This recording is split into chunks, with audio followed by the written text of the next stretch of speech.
Welcome back to our channel. Good morning, good afternoon, good evening, your time. Thank you guys for your continued support. Please subscribe to our channel if you haven't. Turn on the bell for more video. Welcome our new members to the old ones. God bless you. If you're passing by, please join us as you're supporting us. May the Lord support you in everything you lay your hands. Amen. To the news in details.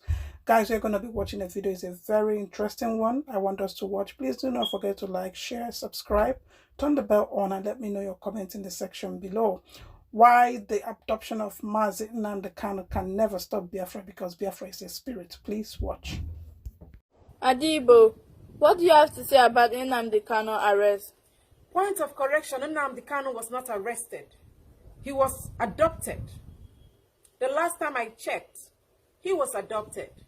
But this is what I have to say to the people that adopted Nnamdi Kanu. If the reason why you adopted Nnamdi Kanu is to break Biafra, if the reason as to why Nnamdi Kanu was adopted is so that Biafra would die a natural death, so that people will not talk about Biafra, so that Biafrans will not be talking about Biafra agitation, then I have this to tell you. You are seriously chasing shadow. Why did I say you are chasing shadow? Biafra is a spirit, and spirit doesn't die. We are seed. When you kill one, many more will germinate. There are many more people that are very passionate, enthusiastic, and willing to continue the Biafran struggle no matter the level it will get to. And why all these agitations? Because there is a fundamental problem, and you are not ready to discuss the problem. The government of the day is not ready to listen to the complaint of the people. There is a problem. You don't want to provide solution to the problem. You are not ready to discuss with the people. You're not ready to know why this thing is still happening after 50 years. The problem is there, and the agitations will continue. This same problem was what led to the civil war. Do you know that that civil war could have been averted?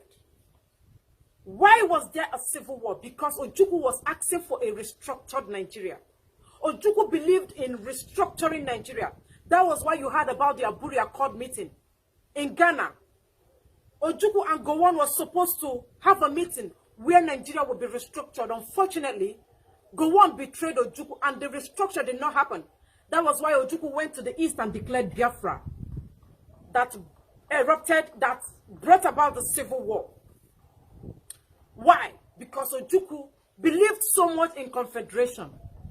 Because he had already preempted what is happening today. That was why from Ab Initio he was calling for a restructured Nigeria. A confederation system of governments where every tribe will go to their region and develop their region. Go to your region and use the resources of your region and make your region sustainable and viable. A confederation is a system of government where every region will govern, protect their region, have state police, have state army, decide what happened to them, decide their fate, give jobs to their youth, provide electricity, make the roads accessible. That is the kind of government Ojukwu was asking for. Why? Because he knew that this system is not going to favor an Igbo man. Ojukwu knew that the system, this Nigerian system, is not in favor of an Igbo man.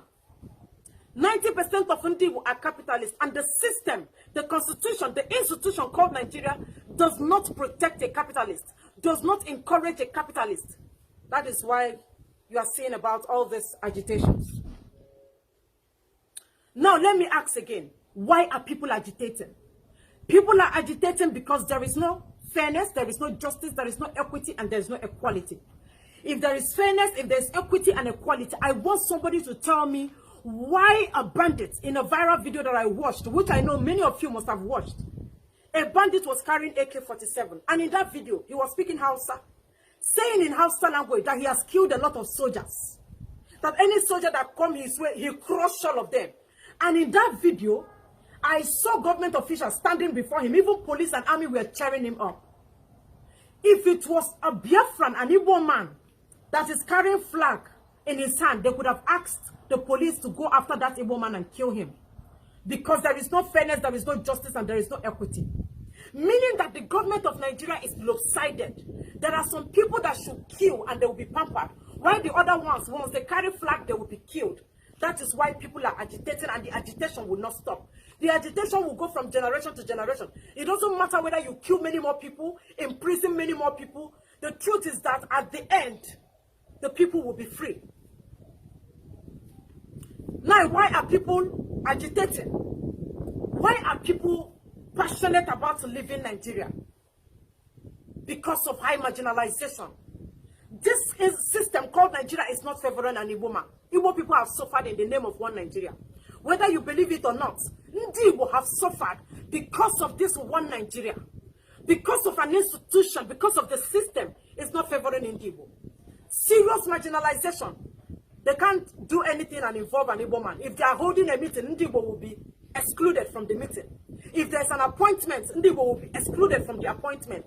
That was why that civil war happened. I won't go back to the civil war. Now, why are people agitating? Because of that 1999 constitution. That constitution is not in favor of that average man that is on the street. That constitution is not favoring that small girl that is going to school. That constitution is not favoring that our aged parents that are supposed to be receiving their gratuity. People are agitating because immunity is covering all the state governors, all the senators. Haven't you seen that a governor, after 8 years of his tenure, they will say that this governor did not pay workers' salary. This governor did not build road. This governor has been looting his state. Instead of that governor to be prosecuted and imprisoned or jailed, this governor will go again and contest for senator, for senate seat, and he will win. Tomorrow they will tell you that DSS just arrested this governor. After 3 or 4 calls, the governor will be released, and that case will be swept under the carpet at the detriment of the people. That is why people are agitating. People are agitating because there is no standard hospital. There is no standard road. All the roads that they are building, all the roads they've been awarding, is amateur roads that they are building. And when people go to that same road, people will die. People are agitating because there is no plans on how the youth should be given job. That is why they are talking about empower. When you graduate as a youth, when you graduate after spending many years in school, they will tell you that the only job left for you is empower. Just sit down, they will give you 20,000. So I want you to tell me, in a situation like this, why won't people agitate? When the common man doesn't have hope.